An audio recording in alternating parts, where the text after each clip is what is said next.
Abra sua Bíblia, por favor, no Evangelho de Jesus Cristo, segundo o relato de Mateus. Mateus capítulo 6, a partir do verso 1. O meu assunto hoje é a piedade do cristão.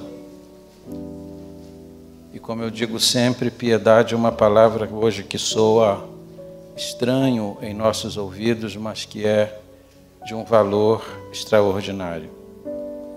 Mateus capítulo 6, verso 1 em diante diz: guardai-vos de exercer a vossa justiça diante dos homens, com o fim de serdes vistos por eles.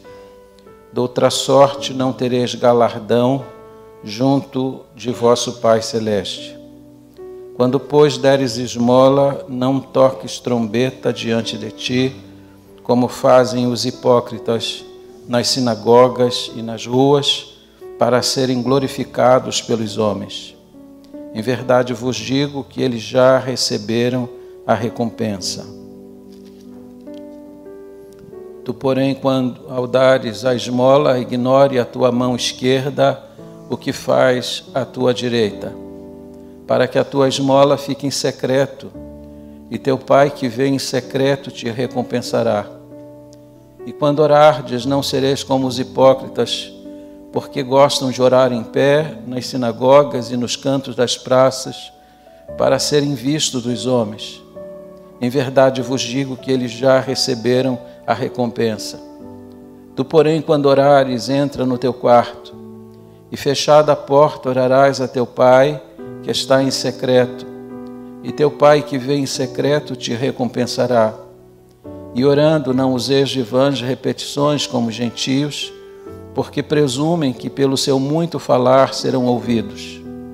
Não vos assemelheis, pois, a eles, porque Deus, o vosso Pai, sabe o de que tendes necessidades antes que lhe o peçais. Portanto, vós orareis assim: Pai nosso que estás nos céus, santificado seja o teu nome. Venha o teu reino, faça-se a tua vontade, assim na terra como no céu.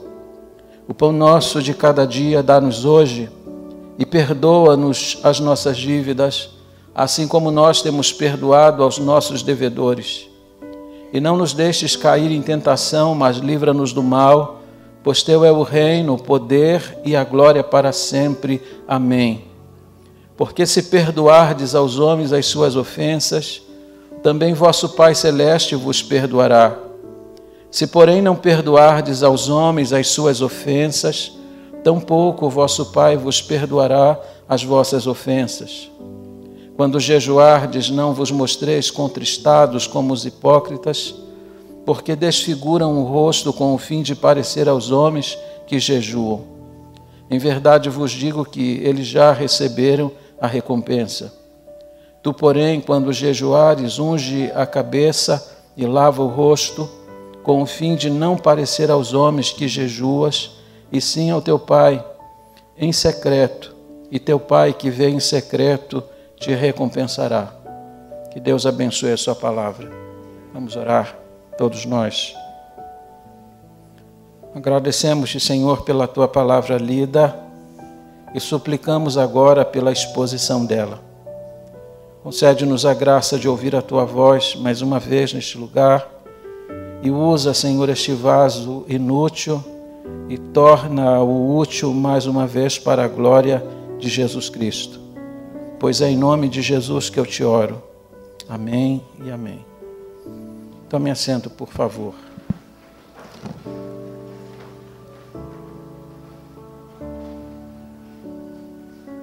Observe que Jesus, nesta passagem, está tratando sobre a verdadeira espiritualidade.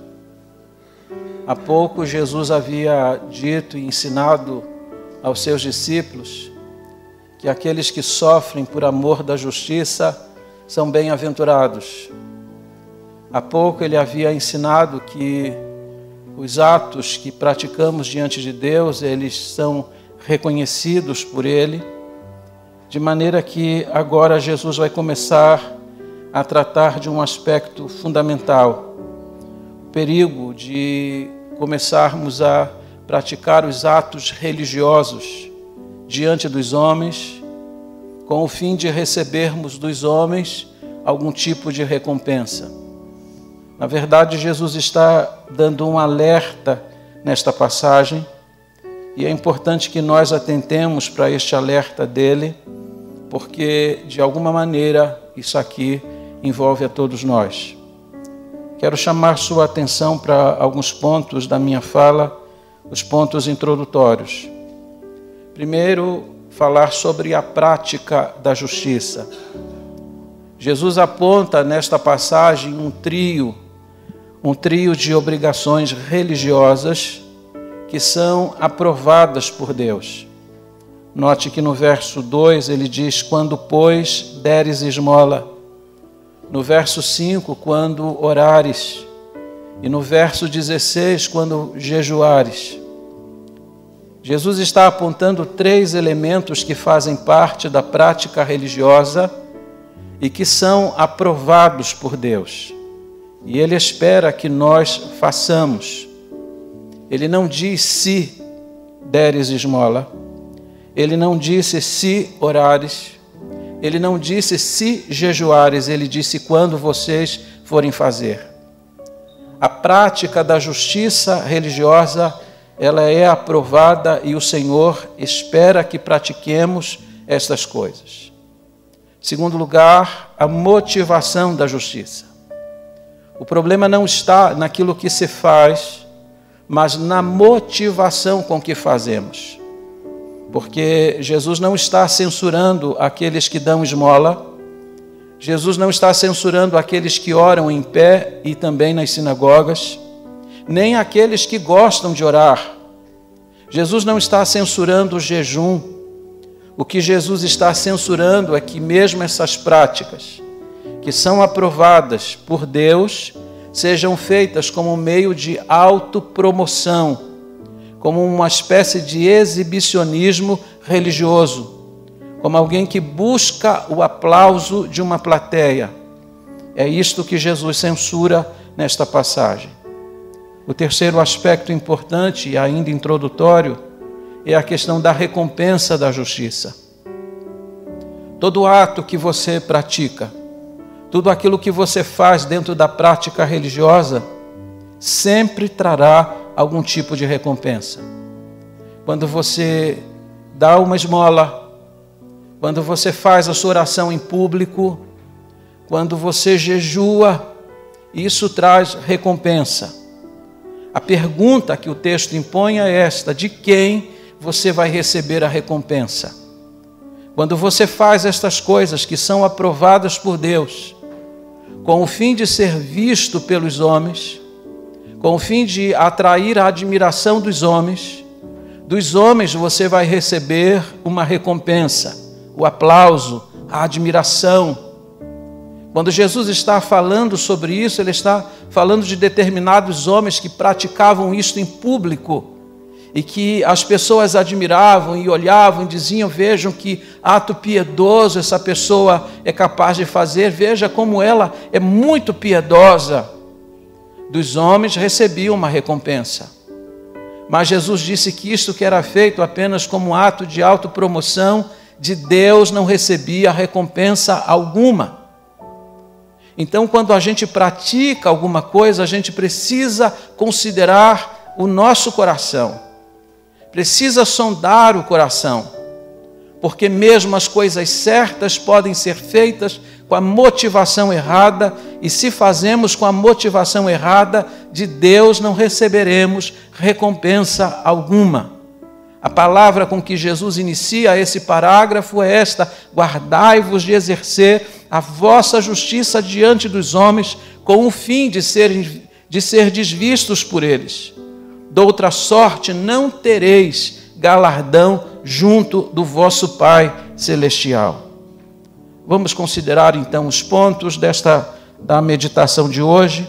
Primeiro, a esmola do cristão. Verso 2 em diante, se você está com a Bíblia aberta. Quando, pois, deres esmola, não toques trombeta diante de ti, como fazem os hipócritas nas sinagogas e nas ruas, para serem glorificados pelos homens. Em verdade vos digo que eles já receberam a recompensa. Tu, porém, ao dares a esmola, ignore a tua mão esquerda o que faz a tua direita, para que a tua esmola fique em secreto, e teu Pai que vê em secreto te recompensará. E aqui eu chamo sua atenção para alguns pontos importantes. Primeiro, lembrar que a misericórdia legitima a fé. Observe que a esmola era um dos elementos mais importantes da religião judaica.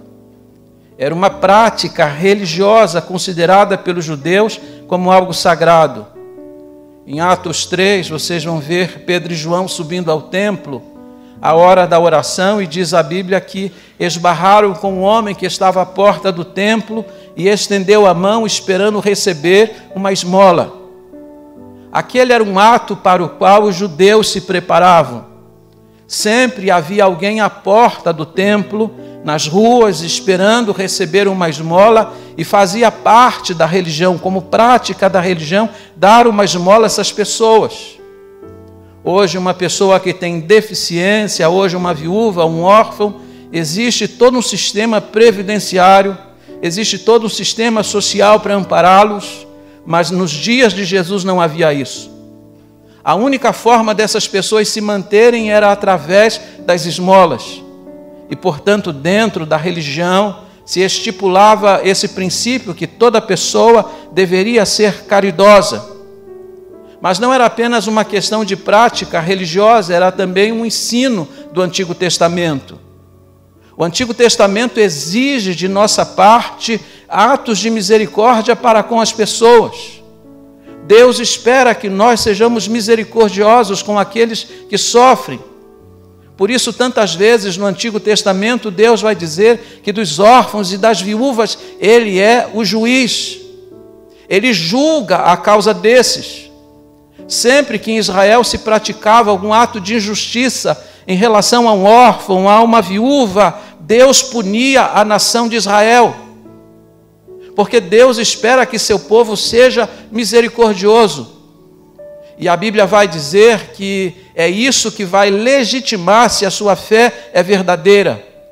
Tiago, capítulo 1, verso 27, Tiago disse que a religião pura e verdadeira diante de Deus é esta: visitar os órfãos e as viúvas nas suas necessidades e guardar-se isento das corrupções deste mundo. Deus espera que você seja misericordioso. É verdade que a salvação não é pelas obras, ou não são pelas obras, mas a salvação ela se manifesta através das obras. Efésios 2, versículo 10, o apóstolo Paulo disse que Deus preparou as boas obras para que nós andássemos nelas. Portanto, quando você exerce misericórdia com as pessoas, você está dando uma demonstração cabal de que a sua fé é uma fé verdadeira. Porque a fé sem obras, ela está o quê? Ela está morta. Mas a misericórdia não pode ser ostentatória. A misericórdia não pode ser um ato de autopromoção. Jesus vai fazer uso de um provérbio popular: não saiba a tua mão esquerda aquilo que faz a tua mão direita. Isso era um provérbio muito conhecido em seus dias. E o que o provérbio dizia é que todo ato de misericórdia, ele deve ser discreto. Você vai ajudar alguém, ajude de uma forma bem discreta, que ninguém saiba o que você fez. Porque quando você divulga o bem que fez, aquilo não tem de Deus recompensa alguma. Jesus disse para nós não fazermos como faziam os fariseus, que contratavam uma espécie de banda de fanfarra. Eles contratavam os tocadores de trombetas, que iam adiante deles enquanto eles seguiam para a sinagoga, e as trombetas eram tocadas enquanto eles iam distribuindo esmolas entre os necessitados. Calvino disse que eles faziam isso com o intento, ou eles alegavam que faziam isso apenas para acordar as pessoas necessitadas que dormiam junto do caminho. Mas Jesus, que conhece a intenção do coração, disse: eles não fazem isso para acordar os necessitados. Eles fazem isso para despertar o olhar dos outros e a admiração dos outros. Eles querem ser aplaudidos pelos homens pelo bem que eles fazem. Mas Deus não vai recompensá-los de forma alguma, porque eles já receberam a sua recompensa. A recompensa que eles vão receber é apenas o aplauso dos homens, mas de Deus não vão receber recompensa alguma, porque não fizeram para a glória de Deus, fizeram apenas para a sua própria glória. Terceiro, a misericórdia, ela é recompensada. Você faz algo por alguém, ninguém viu, mas Deus viu. E é isso que Jesus está dizendo. Faça em secreto, porque teu Pai te vê em secreto.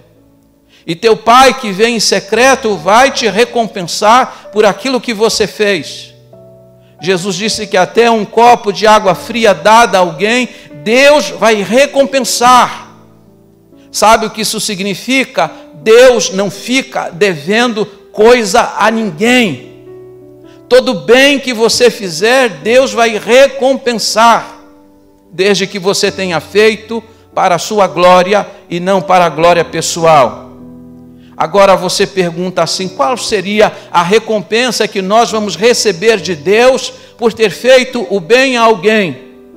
Dr. John Stott disse: a recompensa é esta: saber que você minorou a dor de alguém.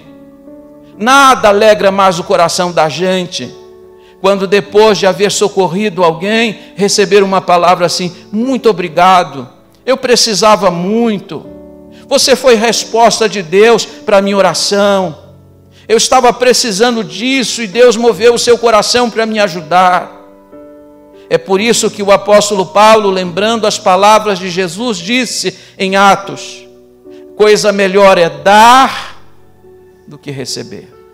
Só sabe a importância e a verdade desse verso aquele que já praticou o ato de misericórdia, buscando tão somente a glória de Deus. Teve a alegria de saber que a dor de alguém foi minorada.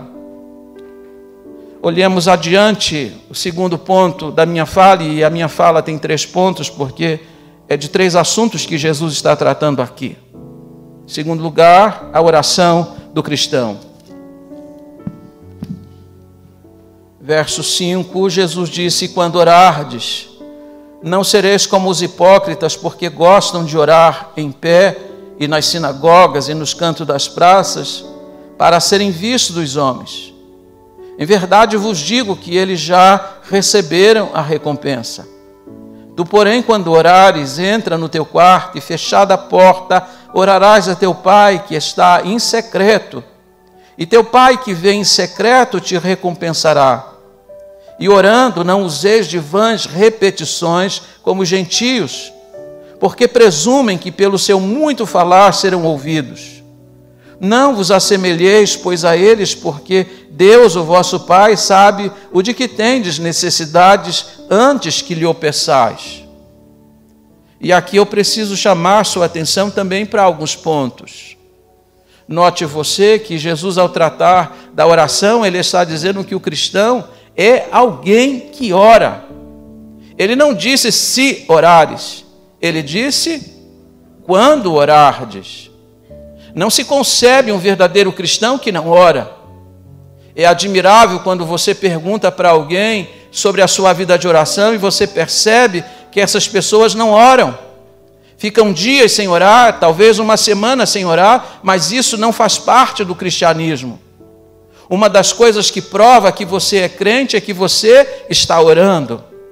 Lembra você que quando Saulo de Tarso foi alcançado por Jesus da estrada de Damasco, e ele estava naquela estrada para perseguir a igreja, para levar presos os crentes de Damasco, diz a Bíblia que depois de tê-lo alcançado, Jesus acionou Ananias para ir ao encontro dele, porque Saulo estava cego temporariamente.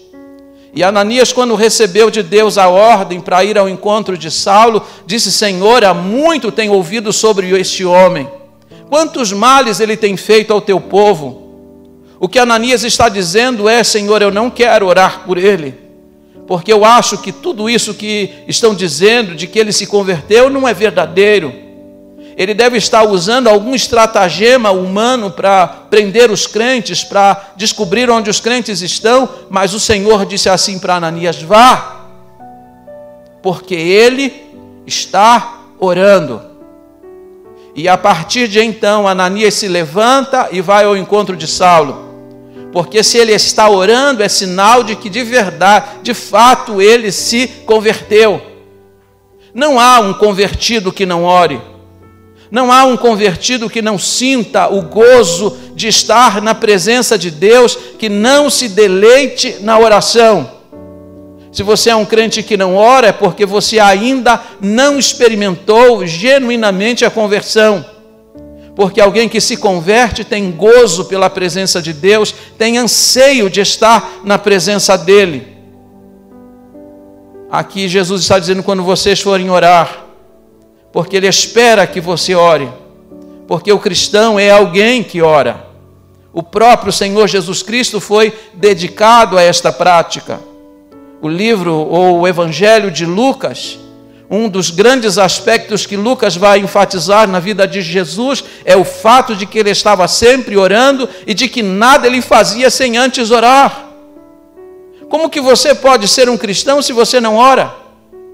Como que você pode ser um cristão e se priva de estar na presença de Deus dia após dia? Segundo lugar, o cristão não usa a oração para exibicionismo. Ele não usa a oração para se autopromover. Ele deve orar simplesmente pelo gozo, pelo desejo de falar com Deus, de conversar com Ele, expor o seu coração e a sua necessidade diante dEle. Mas o que faziam os fariseus? Diz Jesus que eles gostavam de orar em pé. E gostavam de orar em pé nas esquinas e nas sinagogas. Observe que a censura de Jesus não é o fato deles gostarem de orar, porque você deve gostar de orar. A censura de Jesus não é o fato deles orarem em pé, porque o que importa na oração não é a posição do seu corpo. Algumas vezes você vai orar de joelhos, outras vezes você vai orar em pé, e talvez se você estiver doente ou muito cansado, talvez você ore deitado. Algumas vezes eu já orei deitado, na minha cama muito cansado, e conversando com Deus, disse: Senhor, eu não dobrei os meus joelhos, mas o Senhor sabe que eu estou aqui. O que importa na oração não é a posição do seu corpo, é a sinceridade do seu coração. O que Jesus está censurando em relação aos fariseus é que eles buscavam os holofotes humanos, eles buscavam reconhecimento humano. Quando diz a Bíblia que eles gostam de orar em pé, nas ruas ou nas esquinas, eles estão buscando os entroncamentos das ruas. As ruas da Palestina, se você visitar a antiga Jerusalém, e eu tive a oportunidade de caminhar por aqueles becos, são ruas estreitas, e nos dias de Jesus essas ruas viviam apinhadas de pessoas. Ali está o público que eles procuravam. Eles se posicionavam em um lugar estratégico, nas esquinas, onde as pessoas estavam sempre circulando e começavam a fazer suas orações. Mas a pergunta é: a quem eles oravam? Para quem eles oravam? Quem ouvia aquelas orações? Apenas os homens, porque aquelas orações não chegavam a Deus, porque elas não eram feitas para receber de Deus a aprovação, mas para receber dos homens o aplauso, o reconhecimento. Eles buscavam lugares públicos porque queriam ser vistos. E Jesus disse: eles já receberam a sua recompensa. Oração não é para exibição, a oração é para desenvolver intimidade com Deus. E Jesus disse: quando vocês forem orar, vocês devem orar em secreto. Entra no teu quarto. Quarto aqui é tameion, se você quiser anotar na sua Bíblia. Tameion era um depósito onde se guardava os alimentos. Tameion era uma espécie de depósito, uma espécie de despensa onde se encontrava todo tipo de alimento, todo tipo de provisão. O que Jesus está dizendo é: quando você for orar, entra em secreto, discretamente na presença de Deus. Deus vai te ver em secreto, e em secreto Ele vai te recompensar. Quando a Bíblia chama esse lugar de Tameion, está dizendo que nesse lugar tem toda a provisão que você precisa. O apóstolo Paulo disse que o nosso Deus é rico e Ele pode suprir toda a sua necessidade. Entra neste lugar. Agora é preciso dizer que quando Jesus está dizendo orar em secreto, Ele não está proibindo a oração em público. Jesus orou em público. João capítulo 17, está lá uma oração que Jesus fez diante dos seus discípulos.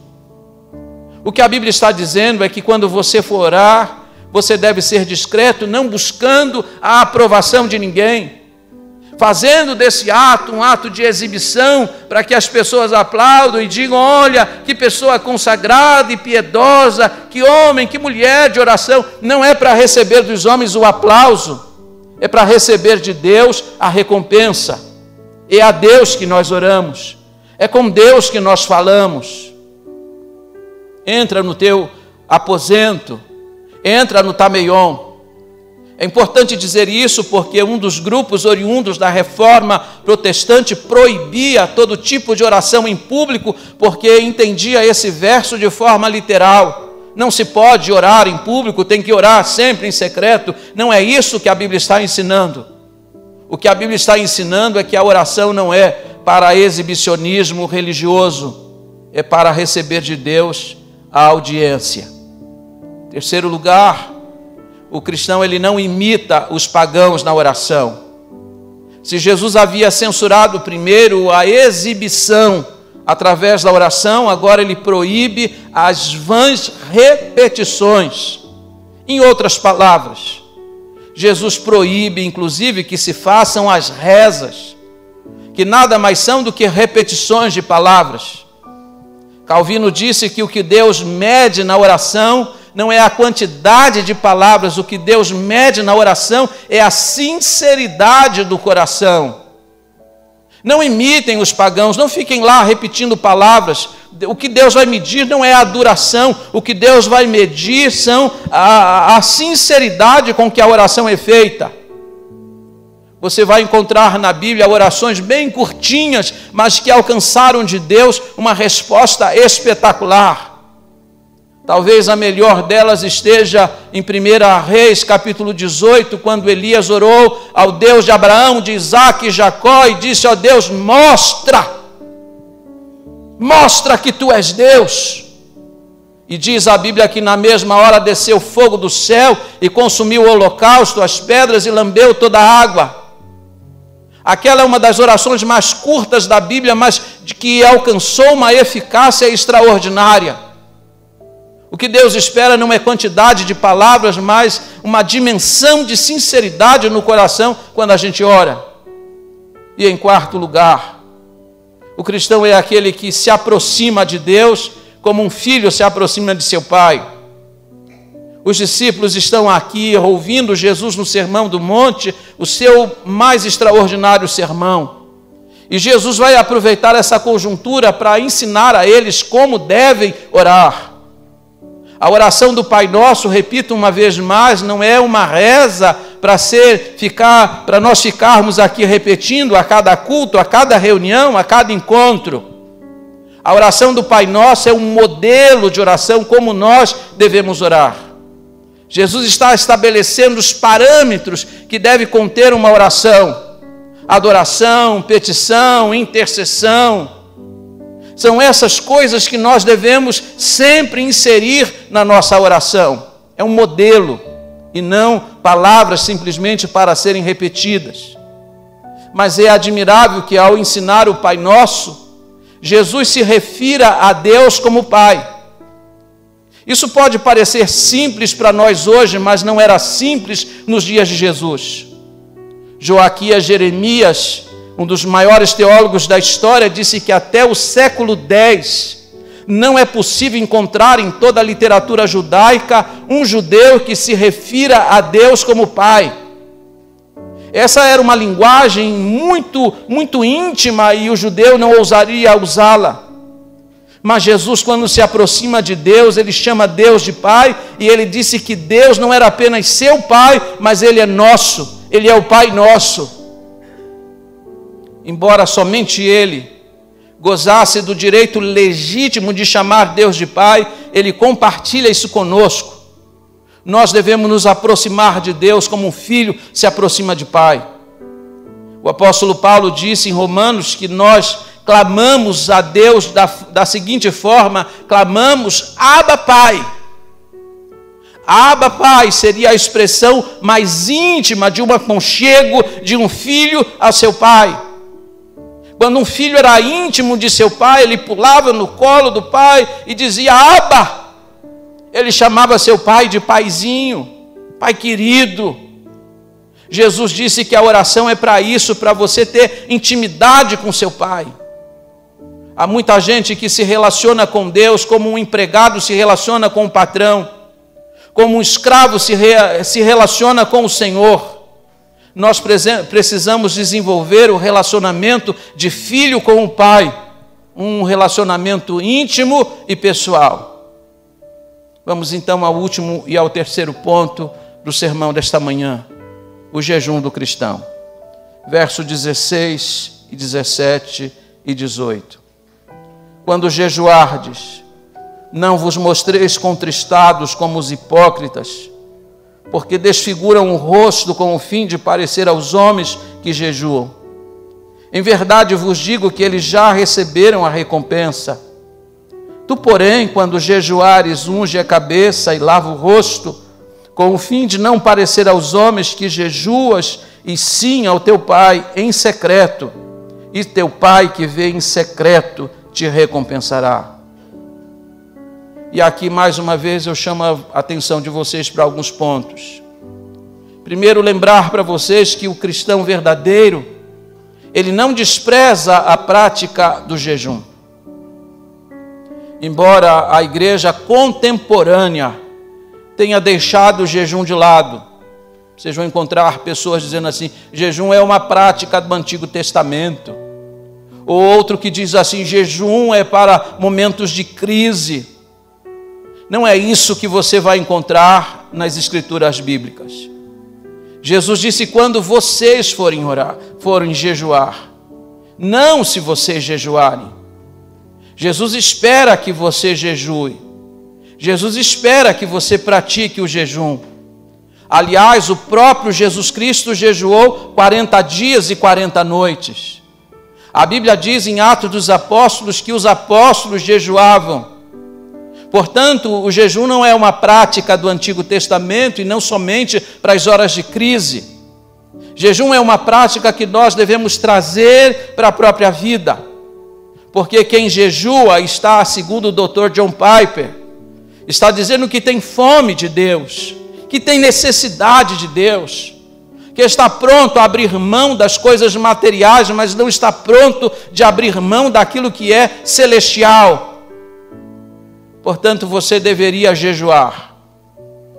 Muitas vezes nós ignoramos essa prática, achamos que ela é opcional na vida cristã, mas Jesus expõe que não. Ele disse se, ele não disse se, ele disse quando vocês jejuarem. Segundo, o jejum não pode ser uma forma de exibição, para exibicionismo, porque as pessoas são capazes disso. Carlos Drummond de Andrade disse que em cada um de nós existem 1000 faces. Qual é a sua? Qual é a minha? Nós temos 1000 faces, 1000 disfarces. Exibimos uma face diante das pessoas para que as pessoas pensem o bem de nós. Era o que faziam os fariseus. Eles deixavam de cuidar da aparência pessoal, eram displicentes quanto aos cuidados da higiene pessoal, deixavam a barba crescer, desfiguravam o rosto, não penteavam o cabelo. E aí quando eles apareciam assim diante das pessoas, com aquela cara abatida, alguém perguntava: o que você está fazendo? Eu estou jejuando. Há muitos crentes que fazem isso até hoje. Há poucos dias atrás, alguém veio aqui à nossa igreja, não é da igreja, e eu perguntei sobre uma determinada situação, e a pessoa disse: eu não posso, porque hoje eu estou jejuando. Muito bem, de Deus você não recebe recompensa nenhuma, porque jejum não é para exibição. Jesus disse: quando vocês jejuarem, que ninguém fique sabendo que vocês estão jejuando. Lavem o rosto, unjam a cabeça, façam a barba, levantem a aparência, o ânimo, para que ninguém desconfie. Porque se você fizer assim, teu Pai que te vê em secreto, tudo que a gente faz tem que fazer esperando somente de Deus a recompensa. Teu Pai que te vê em secreto te recompensará. Mas se você fizer como os fariseus faziam, abatendo a aparência, o rosto, simplesmente para que alguém pense que você está jejuando, você de Deus não vai receber recompensa alguma. Terceiro lugar, o cristão estreita o relacionamento com Deus através do jejum. Nada estreita mais relacionamento com Deus do que o jejum. Lembra vocês que Jesus tinha subido ao monte quando ele foi transfigurado diante dos discípulos? E quando Jesus desceu do monte acompanhado de Pedro, Tiago e João, havia um certo tumulto ali no sopé do monte. Havia um pai ali aflito, seu filho endemoniado. Os discípulos tentaram expulsar o demônio dele, mas diz a Bíblia que não puderam. Note que não é que eles não quiseram, eles não puderam. E então quando Jesus desce do monte, o pai corre ao encontro do Senhor e disse: Senhor, eu trouxe meu filho, mas teus discípulos não puderam. Diz a Bíblia que Jesus exclamou, deixou sair de si um suspiro e disse: trazei-mo. Disse: ó geração incrédula. E geração incrédula, ele disse isso para os seus discípulos. E então expulsou o demônio daquele menino e o entregou liberto para o seu pai. Mais tarde os discípulos procuraram Jesus à parte. Disseram: Senhor, por que nós não podemos expulsar este demônio?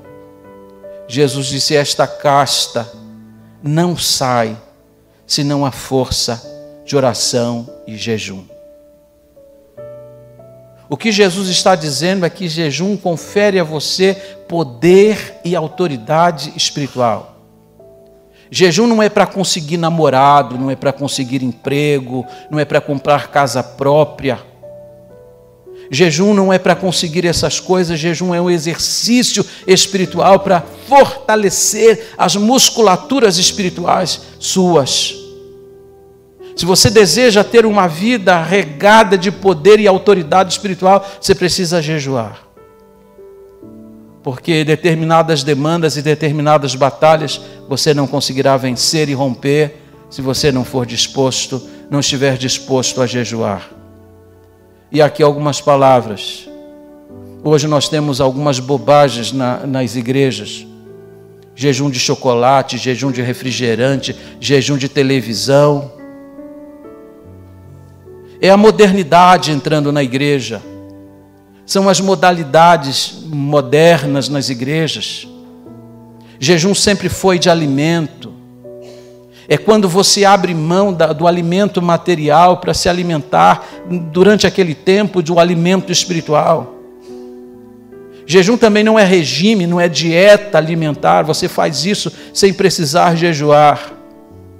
Jejum é aquele momento que você diz assim: eu vou me recolher. Hoje eu vou abrir mão do meu café da manhã e eu vou ficar com Deus, eu vou orar, eu vou ler minha Bíblia, eu vou meditar. Não importa quanto tempo você vai fazer isso, isso é jejum.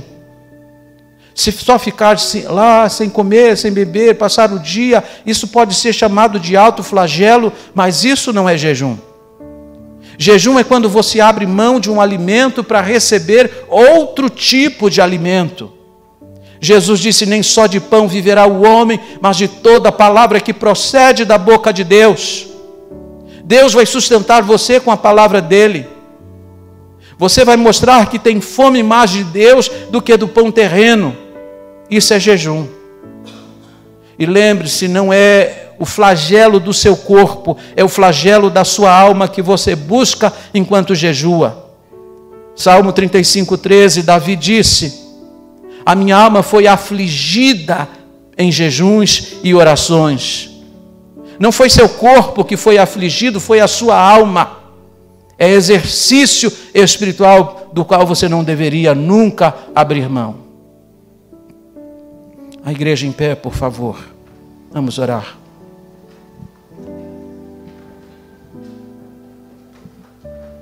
Dr. John Piper disse que nós devemos ter muito cuidado com aquilo que nós fazemos com o objetivo de receber recompensa dos homens. Porque sempre que nós estamos fazendo alguma coisa, 3 coisas podem estar acontecendo. Ou nós estamos fazendo aquilo para que os homens reconheçam e nos aplaudam.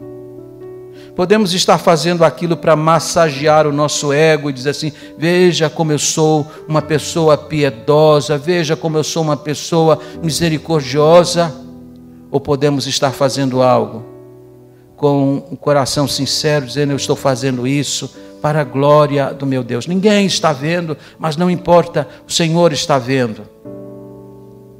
O que e de que maneira nós estamos fazendo as coisas? Para a glória de quem estamos fazendo as coisas? Existem muitos tipos de enfermidades.